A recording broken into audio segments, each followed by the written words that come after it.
Welcome, welcome, welcome. Hello, I'm your host, Mrs. M. And if you haven't, make sure you click the link below. That way you can subscribe to my channel and not miss out on anything you need to scale your business to six figures and beyond. Oh, now we're talking about six figures and beyond, pal, using government contracts. And what I realized after doing government contracts for a while was that I needed a progression flow chart. And what that means is I needed to understand if I didn't have this, and if I didn't have this, and if I didn't have this, what do I do to win a contract like right now? So in this video, I'm going to share with you the progression chart that I actually use, that my students use, and that really helps you focus in. So are you ready? Let's go. So there are several websites that you can actually visit when it comes to winning contracts, current or on sam.gov. And if we're looking for one that's coming out, that's going to be on acquisition.gov. That's an upcoming bid. And then fpds.gov always gives you contracts that are looking like the expiration dates. I love using all of those. So with SAM, I would go in and I would actually look for a contract. And if I'm looking for one, understanding that most of the contracts are going to be rebidded, good 70% are. And what I want to know is who currently has the contract. So I would then go on to fpds.gov and I would look to see who currently had the contract by simply putting in the contract name that was being rebidded. So let's say it's coming out for bid again, and I want to know if someone has that. And I want to know a little bit about the sub or the prime, because one of the ways that I can really, really do something is maybe become a subcontractor. So the very, very, very best way I learned was to start out by being a subcontractor first, focusing on contracts that were under a certain amount. Now, one of the things I have this on here for is to kind of share with you, there are like four levels that I recognize that a lot of people have. So I'm going to go through this rather quickly, but I want you to think about where you are and what your next steps are, and this can help you. So let's say you've been in business less than 2 years, you have no past performances. Your main goal is to win a contract 2 weeks to 90 days, 2 weeks from now. You have no experiencing in NICS code, no employees, no subcontractors. You really don't have any access to credit. You have less than $2,000 in your checking or savings account. What should be the A? Because I always do my system. The O is for offer, B is for buyer, A is for your avenue on how you want to win that contract. Well, I would look at micro purchases between 1,000 and 25, mainly focusing on subcontracting. I'm going to go to a federal building. Like if I'm looking at doing a federal bid, which is going to be on sam.gov, I am going to see if I can't find a contract in my local area that is getting ready to expire with some small job in there. Hopefully you can line up with what your NICS code is, but I'm looking for getting my foot in the door with anything that I possibly think I can do, or I'm going to focus on something that I know I can do. So possibility and what I know I can do. But if I've been in business for less than 2 years, no past performance, no employees, don't have any experience in my NICS code, then I'm really going to focus on building relationships, because relationships are what's going to get my foot in the door. And I'm going to look at something between 1K and 25,000. That's a level one government. You're just getting started. So focus on building the relationships, mainly like on LinkedIn, and doing events, getting out from behind your desk if possible, and going to some of these, government buildings, federal, courthouses, things like that, where you can look at getting your foot in the door by speaking with maybe the actual building manager, the project manager. They're the ones that can make decisions as well to give you this small little job, or look at where this contract is going to expire. Reach out on FPDS. I've done numerous videos on training on FPDS, putting in the current contract, the one that is getting ready to expire, that you locate on sam.gov. Now, what's my next step? If I am a level one where I've given you the information and I am going to focus on relationships, very simple relationships with $1,000 to get that first past performance. Now, let's say I've been in business for less than 2 years, but I have one past performance.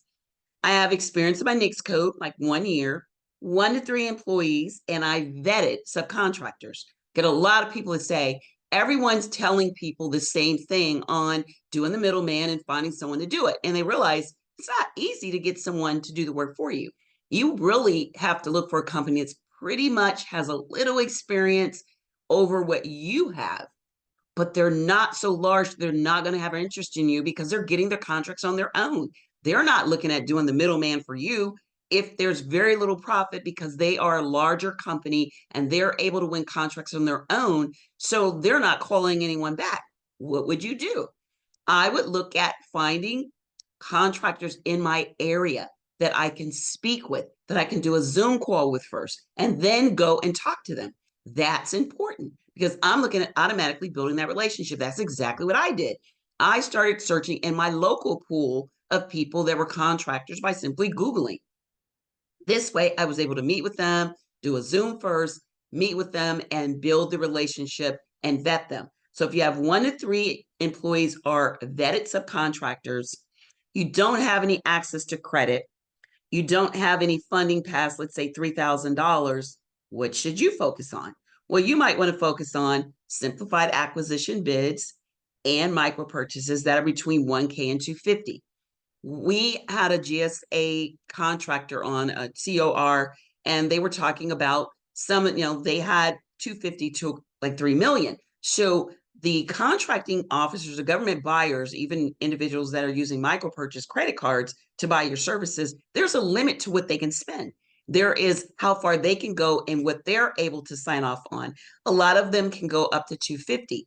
So a lot of those smaller jobs, 50,000, 80,000 K are a sweet spot if you have 1 to 3, one past performance, a little experience in NICS code, but you don't have any of the credit. So what are you going to focus on? What do you want to do to end up being a level 3? You want to focus on actionable items. Get busy sending out emails, making phone calls. Definitely have a script, but this is what you want to focus on because your goal is to get at least 2 to 3 more past performances with that very first one you got that past performance with. You don't want to advance to the next level until you have at least 3 past performances and you've won 1 or 2 contracts. Then we move to level 3. Level 3 is we've been in business over 5 years. We have 3 plus past performances with similar size or similar price value of what we're looking to advance. And we're looking to advance now to a couple of 100,000. We've done an 80 or so. We can look to go to level 3 and get a couple of 100,000, and we can look to be able to feel comfortable with the 3 past performances. The 5 years of business experience of 5 years in our NICS code makes us an expert. Anything over 5 years is considered an expert. You're going to see that mostly on resumes. Do you have 5 years or more? That makes you an expert. Really utilize this. You have access to 1 to 5 employees and you vetted subcontractors. You have access to about 10K in credit. You have about $10,000 access for funding. And your goal should be building further relationships in the agencies you did the past performances on. Look at building, look at winning 3 to 5 contracts in there, and then advance to the next level, which you're going to focus on having more than 5 employees when you go to level 4. So if you use this flow chart, you kind of know where to start. So you're not going to start on level 3 with looking for those serious $1 million contracts or high 6-figure contracts. If you don't have any experience, you have no past performance. Normally, in order to receive this, you're going to have to know someone. Let's just be real. Very few people are going to walk into a contract and win a $444,000 contract with no past experience, no experience in their NICS code, and they don't know anyone. I don't know anyone that's done that.